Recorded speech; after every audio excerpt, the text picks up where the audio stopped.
এখন আপনি কি নিয়ে ব্যস্ত আছেন, কি কাজ? আমি বেসিক্যালি গান নিয়ে পাশাপাশি অভিনয় নিয়ে দুটো নিয়েই ব্যস্ত আছি। আমার কিছুদিন আগে একটি গান রিলিজ হয়েছে, আরও কিছু গান আসছে, সেই গানগুলো নিয়েও ব্যস্ত। স্টুডিও ওয়ার্কিং, অডিও করা, এগুলো অডিও তৈরি করার পরে ভিডিও ভার্সনে যাওয়া পর্যন্ত একটা ব্যস্ততা থাকে। তাছাড়া হলো আমার কিছু কাজও আসছে যেগুলো আপনারা পছন্দ করবেন হয়তো। মোশাররফ করিম ভাইয়ের সাথে একটা নাটকে আসতেছি, তো কিছুদিন পরে ওটাও দেখতে পারবেন। এছাড়া আমি বিভিন্ন নাটক, সিরিয়াল এগুলোই কাজ করছি। কাজগুলো আপনাদের অলরেডি চোখে পড়েছে, যেমন মহানায়ক, মহাপণ্ডিত, আলী সুজন ভাইয়ের কাজগুলো সিরিয়াল হিসেবে সবাই দেখেছেন। তো সেক্ষেত্রে আপনাদের জন্য এটা একটা বিশেষ বিষয় হলো কি, একজন মানুষ আর্টিস্ট হয়ে বাঁচতে চাইলে সে কিন্তু শুধু অভিনয় করবে বা গান করবে না, সে দুটোই করতে পারে।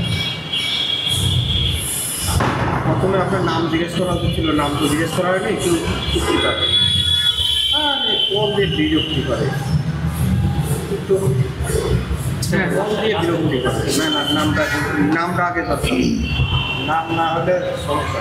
তো আপনার নামটা বলবেন। আমার পুরো নাম সিঙ্গার কানিজ ফাতেমা সূচি, গুগলে এভাবেই পাওয়া যায়। তবে আমি অভিনেত্রীও, আমি অভিনয় করছি, আমি লিডও করছি, পাশাপাশি ভালো ক্যারেক্টার কাজ পেলে, যেমন সমাজ বান্ধব, পরিবেশ বান্ধব অনেকগুলো কাজের সাথে যুক্ত, এইগুলো কাজ করছি।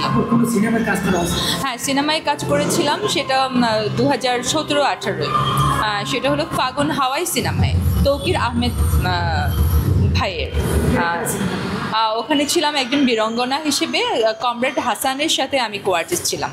আমি ছিলাম ঢাকা ইউনিভার্সিটির একজন স্টুডেন্ট।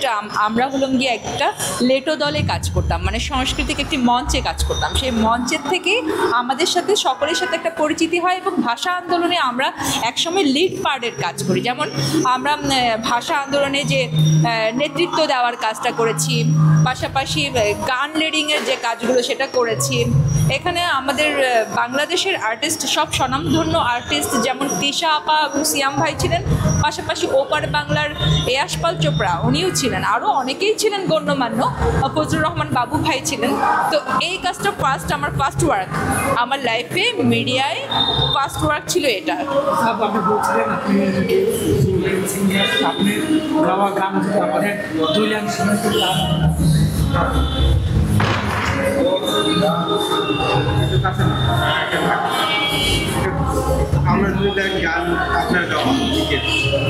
আমার কিছুদিন আগে একটি গান রিলিজ হয়েছে, গানটির নাম হলো নিজের বেলায় 16 আনা।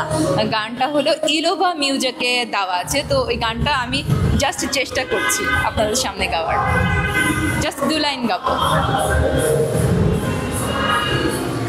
নিজের বেলায় 16 আনা ভালোই তুমি বোঝো, নিজের বেলায় 16 আনা ভালোই তুমি বোঝো, আমার মনে আঘাত দিতে শুধুই সুযোগ খোঁজো, কারে এত লাগলো ভালো আমার চেয়ে বেশি, নিজের বেলায় 16 আনা ভালোই তুমি বোঝো, আমার মনে আঘাত দিতে শুধুই সুযোগ খোঁজো, কারে এত লাগলো ভালো আমার চেয়ে বেশি।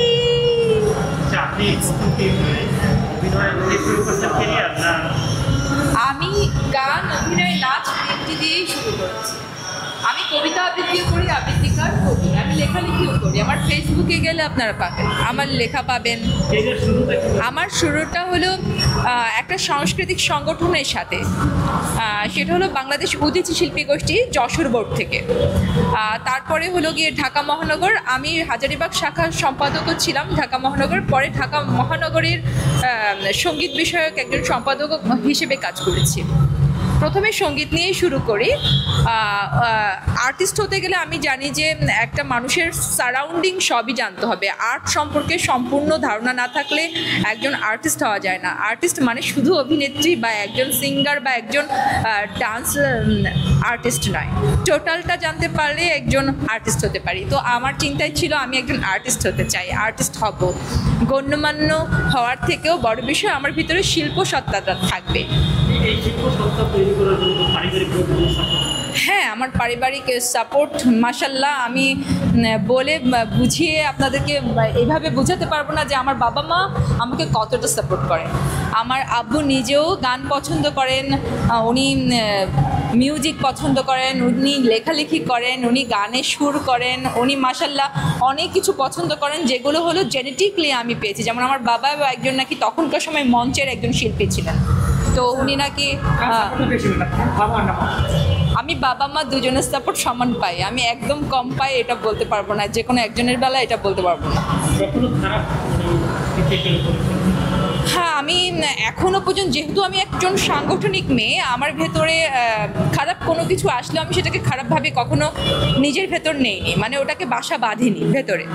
হ্যাঁ, অনেকে অনেকটা ট্রল করতেই পারে, একটা মেয়ে কী করেছে, ভুল হয়েছে। যেমন আমার ফেসে দেখেন স্কিনে একটা ইফেক্ট আছে, এখানে একটা জন্মের দাগ। আমি কিন্তু এমনও আছে যে ফ্রেন্ডদের সাথে মিশছি, শুনেছি যে তোমাকে এটা কে করলো, এরকম কাজ শুনেছি, তো সোবার ছেড়ে দিয়েছে। আমি তো জানি এটা আমি গড গিফটেড, গড আমাকে দিয়েছে, so it's not a fact. আমি বাংলাদেশের এমন একজন ভয়েস হতে চাই, এমনভাবে কাজ করতে চাই, অভিনয় বলেন, গান বলেন, লেখালেখি বলেন, আবৃত্তি বলেন, সব কিছুতে আমি এমন জায়গায় পৌঁছাতে চাই যেখান থেকে আমার নামটা সকলের জন্য প্রযোজ্য হয়ে দাঁড়ায়। যেমন সূচি আজকে এ কথাটা বলেছে, প্রয়োজনে সকলের কাজে লাগবে। তো আমি তো মনে হয় যে আমার জীবনে আমি যতটুকু বড় হয়েছি, বা আপনারা যেই মুহূর্তে আমার সামনে এসে দাঁড়িয়েছেন, প্রশ্ন করছেন, আমাকে তো ছোট দেখতে পাচ্ছেন না যে আমি হারিয়ে যাব। হারিয়ে গেলে এতদিনেও আমি ডিস্ট্রয় হতে পারতাম। হ্যাঁ, অফকোর্স আমার বাংলাদেশি পছন্দ, সেগুলো পার্সোনাল ম্যাটার।